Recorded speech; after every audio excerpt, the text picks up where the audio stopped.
Naked's what I call my way of cooking. What I cook in the restaurant isn't what I cook at home. Cooking's got to be a laugh. It's got to be simple, it's got to be tasty, it's got to be fun. I suppose you could say it's stripping down the recipe to its bare essentials. No way, it's not meat, it's the food.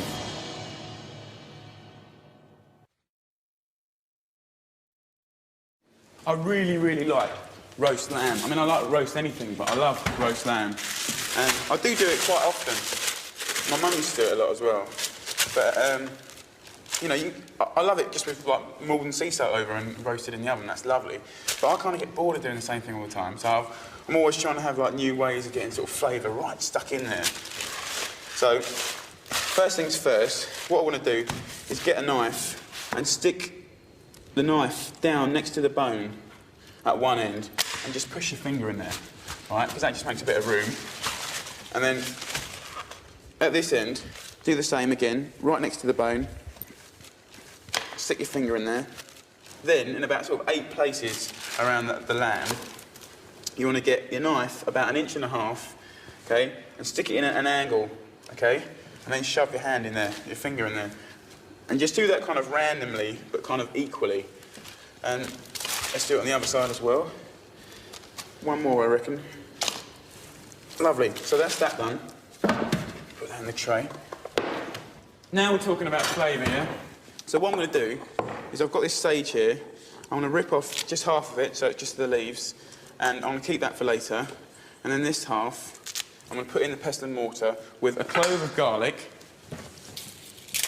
It seems a very simple thing to do. If you've got kind of chefs coming around, I'd expect you to do something incredibly posh and fussy, I suppose. Yeah. Well, the funny thing is if you imagine chefs, like the hours they do and stuff like that, like, it's almost in their own time, they want to kind of be a little bit more sort of relaxed about it, do you know what I mean? So I know, as long as I give them a really nice cooked piece of lamb, you know, they're going to be well chuffed on a glass of wine. They're going to be over the moon. So with this sage, salt and garlic, just smash it up. And that'll kind of get all the flavours really going. And you can smell all that, do you know what I mean? It's just so fragrant. Yeah. All right, lovely. And leave the rest of the sage that you got left over whole. Okay? And then we're going to have some olive oil, about, 2-3 tablespoons, just to sort of, the oil to help the oils and the flavour and the leaves to come out. And some lemon juice, give it a little bit of that. So, just squeeze that in there. Get rid of the pips. Ugh. So you've got your lemon juice in there. And just roughly chop up this rosemary that I've got with it. Just mush it up in your hands. And again, the first thing we're going to do is get a big handful and rub it all over the meat. So straight away the skin's going to be tasty. Lovely jubbly. Right, then we can put that next to it and get everything else out of here. Right, and our job now is, we're in these cuts that we've made, kind of push all these lovely herbs, all the garlicky, lemony stuff. Get it right in these holes, push it right down. And there's a little bit of salt in there as well, so you're seasoning it inside a little bit, which is great. And down the little holes that you've made. And that end up here, next to the bone, which has gone down about 4 inches, it's right in there. Loads of flavour. Really get stuck in there. I say like David Bellamy, in the undergrowth, shove it all in there, you know? What else could you use to flavour the lamb? Oh my God, I mean, it's basically, at the end of the day, like all cooking should be. Use, if whatever you like with lamb, you should do. But I mean, things I've done is kind of, get some nice, really good dried apricots with like smashed up thyme and butter. I mean, that works beautiful. Things like, simple things like anchovies and rosemary work so well. They just work really well. Now, you've got all that flavour in there. Now, the secret ingredient, which I think is a thing called pancetta. And basically, it's the Italian version of our streaky bacon. And all you need, really, is about 3 or 4 slices, thin old slices, and just shove it down the gaps, Where'd you get it from? You can get it from the deli, you can get it from the supermarkets in packs now. I mean, it's all over the place. It's got a slight smokiness to it. You don't want loads of smokiness, but it's got a slight smokiness to it, and that's really, really nice. Or I personally, and it works with the sage as well, Get it in there. Lovely. So now we've done that, I'm just going to put a bit of salt on top, so it's nice to have a nice salty skin. And basically, that's it done. I know it's going to be really, really tasty. All we have to do now is take care of it in the cooking. So into a really, really hot oven, about 250, full whack. I'm going to get the leg of lamb, I'm going to put it straight onto the bars, right? And put the empty tin underneath to catch all the goodness and all the drips and all that kind of marmite-y, lovely jubbly stuff. How long do you cook lamb for? Well, I really like to cook the lamb so it's kind of pink, not bloody pink, but kind of pink. And to do that, I cook it for about 13 minutes per pound, and with an additional 20 minutes of cooking at the end of that. And then what the trick is then is to rest it. And I'm cooking some potatoes now, and when they're ready to go in, after about 20 minutes, when, you know, it's coloured up, started to colour up nicely, I'll turn it down, and I'll put the potatoes in with all that lovely goodness. These potatoes I've just boiled for like 5 minutes, right? And you want to kind of chuff up all the outside, so just toss them about a bit, give them a good old shake. And then what we're going to do is just get them in the oven, where all that goodness has been dripping in the old tray, loads and loads of goodness. Just chuck them in there. Yeah. I can smell it, oh, it's going to be mad. And just put a little bit of extra rosemary in there, because that won't hurt. And then give them a good old shake. If you want to get them coated, it's going to crispen up straight away, all nice and fluffy. Perfect meat, perfect roast potatoes.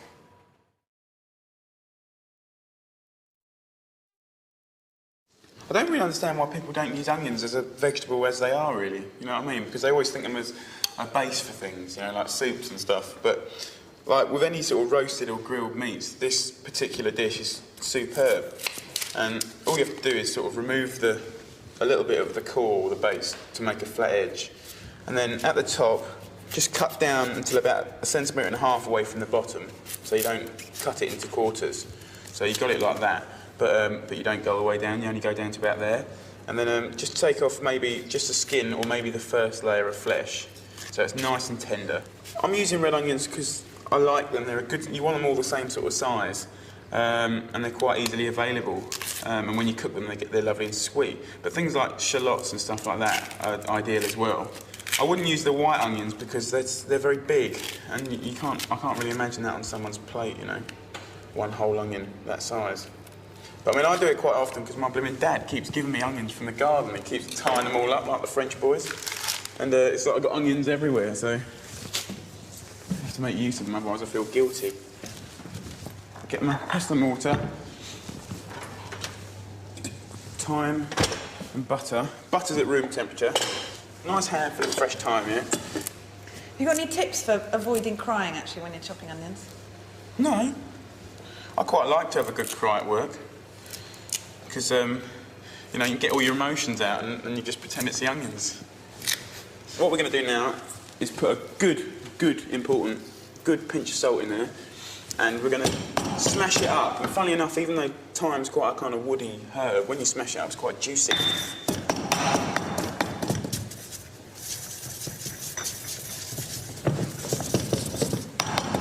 Right, so that's lovely and smashed up. And the butter, I'll get a bowl actually.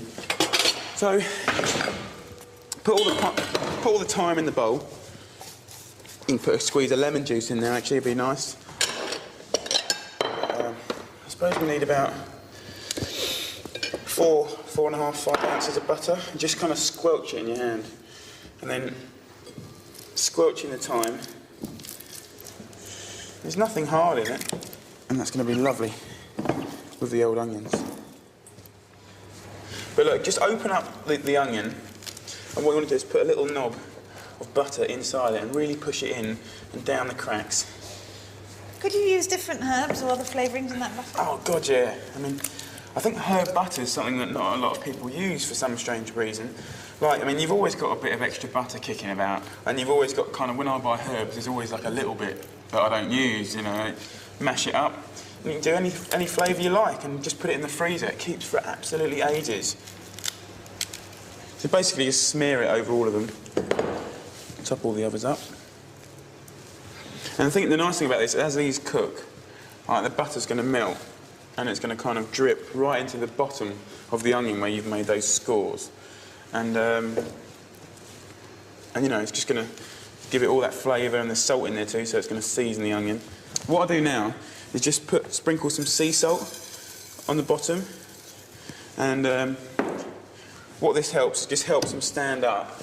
And also where you've just trimmed off the bottom, it will just suck up a little bit of salt, which is lovely because it helps season it around that area which you haven't cut down to.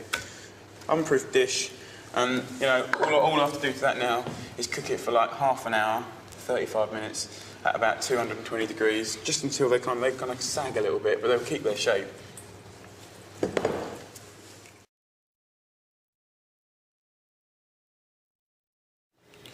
So for dessert, I'm going to do baked fruit, which is so easy you wouldn't believe. Wicked fruit. I'm going to make some vanilla sugar, which is outrageous, and I'm going to make some mascarpone cream, which is just really Moorish and gorgeous. I mean, all I've done, right, is I've taken the bottoms off the strawberries, I've quartered and decored the peaches and put a bit of lemon juice over them because they get a bit dark if you don't.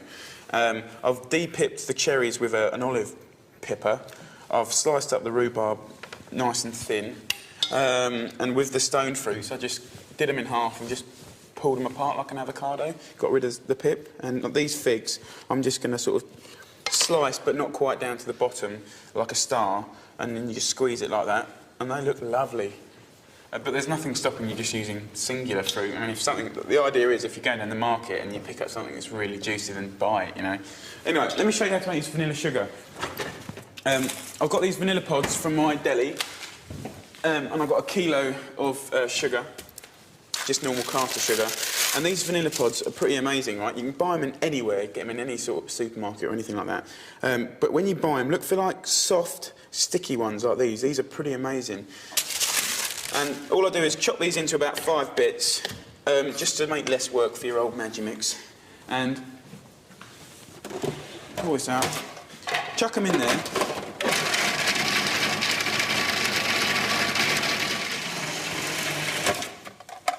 And as soon as you open it, the smell is completely amazing.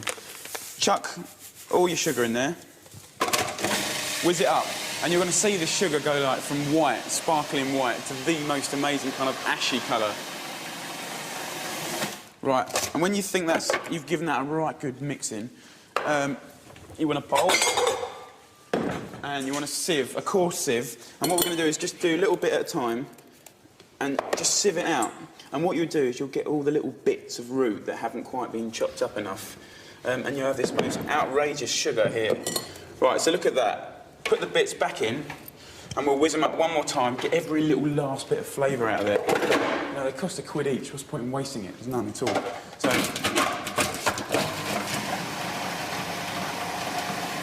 let's give it some. I'm only going to put half of this in now. Lovely.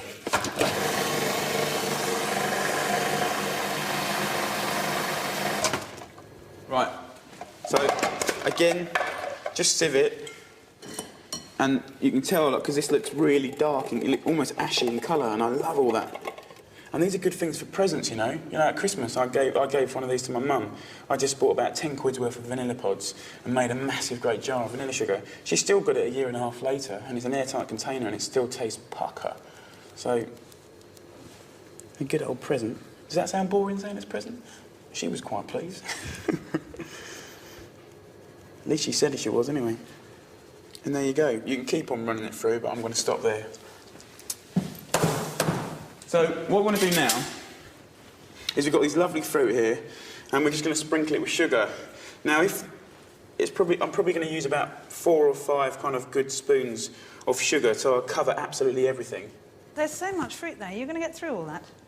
Yeah, there's loads of fruit there, but I'm not scared about that at all, because any leftovers, I just scoop up all the juice, all the fruit into a bowl, and you can like put it in little pots with yoghurt for breakfast, or put it on toast and bake it for a bit for breakfast, or you can put them in pots and put like just a normal old crumble mix on top, you know, and just bake it again. I mean, there's no way you can waste anything from there. And what am I looking for? Oh yeah, brandy.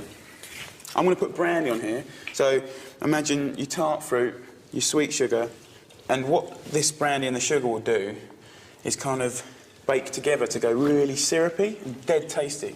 If you didn't have brandy, could you use something else? Cool, yeah, I'd say. I mean, any kind of nice sweet wines, whatever gets you going, really. But all you have to do now, bake it for about 15 minutes, just enough to soften the fruit. You don't want it. You want to soften it enough so it's a pleasure to eat, but you don't want to cook it so much that it's like a load of old pulp. You know, otherwise we could just boil it up. And that's it, really. To go with that, though, I think one of the most perfect things is mascarpone cream, and you can get this is like an Italian soft cheese, and it's really, really rich, and it's what they use in like tiramisu and stuff, and you can get it everywhere now, supermarkets, delis, the whole caboodle. It's so easy. I mean, all I have to do is plonk it out and basically sweeten it to taste.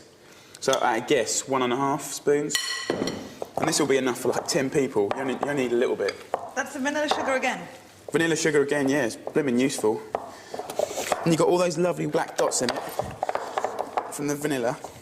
Presumably you could just use normal cream on it. You could use double cream, but mascarpone, give it a whirl, or even half and half. It's got an amazing richness, which I can't really explain, real silky, and it's quite heavy. I mean, it's quite fattening, but, you know, who cares?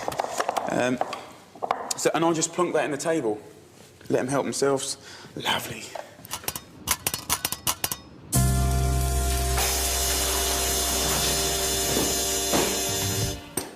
Hey, Jamie, how are you, mate? You all right, man? Yeah, good to see you. Thanks for coming. No worries, not too late, am I? No, we're cracking away, mate. Most of it's done.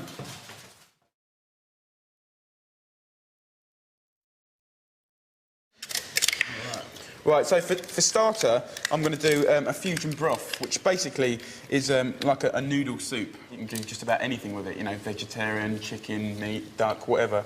But I'm doing a kind of posh one today with seafood because we want to impress, don't we, Bender? We do. We've got the chef coming around for dinner. Got the big boss coming. So I've got some nice scallops in the shell. If you can't get them in the shell, which you can't sometimes, you can get them from the supermarket and stuff, sort of in little containers already peeled and ready to go.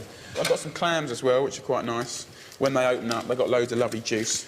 And I've got some nice king prawns that Ben's sort of butterflying. What do you mean by butterflying? Well, basically, we just cut down the vein here, remove the gravel sac, and then we just open them up along the spinal cord. It's quite important to remove the vein, isn't it, really? Yeah, you don't want sort of to be chewing on grit or anything like that. No, it's because it's what they've eaten, so... Do you two cook together quite a lot then? Yeah, mate, 2 years. Yeah, we've been working together for about 2 years. When I first met Jamie, he was... it's amazing, actually. He was quiet, head down, and within about a month, you know, he was just like loud, sort of gregarious young lad, sort of hopping around the kitchen. It was quite infectious, really. What was Ben like then, Jamie? When I first met Ben, actually, I thought, Christ, he looks like Don Johnson, you know, a bit swarthy, a bit of a suntan, open shirt, a couple of hairs behind there, and a white pair of socks. I don't know whether to pay you or sort of stab you. Ben, do you mind if you do some herbs, mate? No, fine, I'll get on to that. Some lovely mixed herbs. You get a nice big sheet. Get a nice big sheet of tin foil. Just a bit of oil, mate. Salt and pepper. Sure, mate. That's And yeah, lovely. So just imagine this is like a letter or a Christmas present or something like that. And just put a bit of oil in the bottom, some salt and pepper. And then clams are probably going to need the most amount of heat, yeah? And just put them in the middle. And then the second thing what we need more cooking is the scallops, so we can just lay these on top. And then we put the prawns because they'll be last, and they're quite happy to cook last, really. A bit of salt on top. And then what I'm going to do is I'm going to fold this over. So already we've got one sealed side. And then on this side, we just fold it over, nice and sort of clean. And you fold it over again, fold it over again, and fold it over again, just so you start to feel the kind of the clams or the seafood. And turn it over, that's the second side sealed. And on the third one here, do exactly the same. And I can feel one there, so we're sorted there. And on this last one, before you seal it, we want to get some moisture in there. If you fancy, you can use water or vermouth or whatever. I'm going to put a bit of white wine, just a little lug, nothing too much. Just make it steam, basically. Get all the juices flowing. Presumably you could cook other fish and things this way? Oh God, yeah! This is such a good way to cook. I mean, you can do all sorts of fish, can't you? Whole fish, filleted fish. I know I used to do chicken I used to do chicken at home, put noodles in there, chicken in there, loads of herbs, some white wine, some olive oil, and just seal it up. And then, like, if my flatmate came home, just open up the fridge, chuck it in the oven, half an hour, it's all done. And it's a wicked way to cook. So, anyway. Quite a nice flatmate to have. Nice, of course I want a good flatmate. Now what I'm going to do is just put that on something sturdy. The important thing is you don't want to crack or pierce the tin foil so the juice goes everywhere. And I just put that in the oven for about 8 minutes. You know, 6 to 8 minutes, just enough to open the clams up. And by the time the clams are open, everything else will be perfect.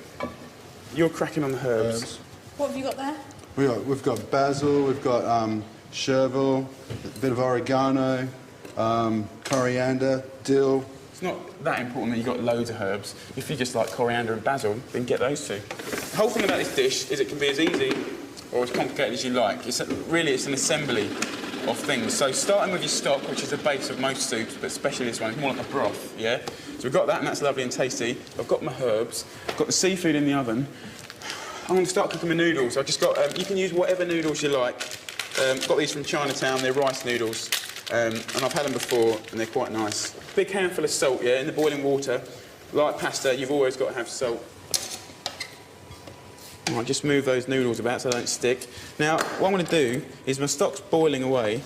I'm just going to peel my ginger.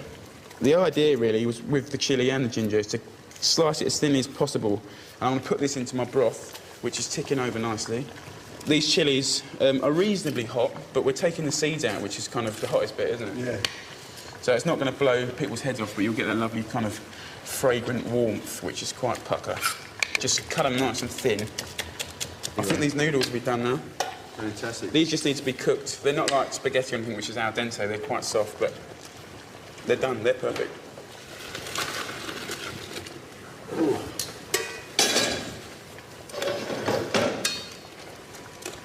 Shall I put these in the bowl now, or? Yeah. We've got to test this one. Will be.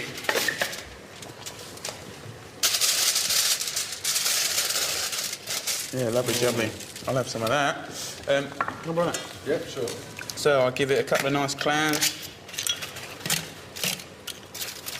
Get a nice big scallop. Yeah. Right. Have some mixed chilies. I've got some black beans here, which I've cooked. They were dried, so I've soaked them overnight and just cooked them until tender. But you can use any kind of bean, really. Some of these lovely And I like fresh herbs. the beans are quite nice because they're like little surprises. You know what I mean? They fall down the bottom, but you know you tuck into them a bit later. They're really great colour on them as well. Yeah, wicked. Contrast. And then you've got this boiling hot stock. And then I'm going to serve it in this little teapot because it looks funky, right?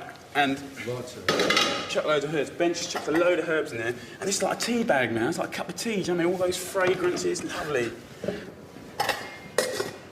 Come along, give it some of this. I mean, it really is like a cup of tea, isn't it? looks fantastic. I'm going to have a prawn first, I think. You little tiger. Ah, I'm going to have the nudes, mate. fantastic. Do you like it? Do you reckon they're going to approve, or do you reckon we're going to get the old lip? They'll approve, mate. 2 thumbs up. What's Chef going to say about that thing? More seasoning. It's not French enough, is it? Nah. Right, let's clean down. We've had our little pre-dinner taster, so Right, let's push on get then. ready to do the full Monty, mate. Well, not literally, but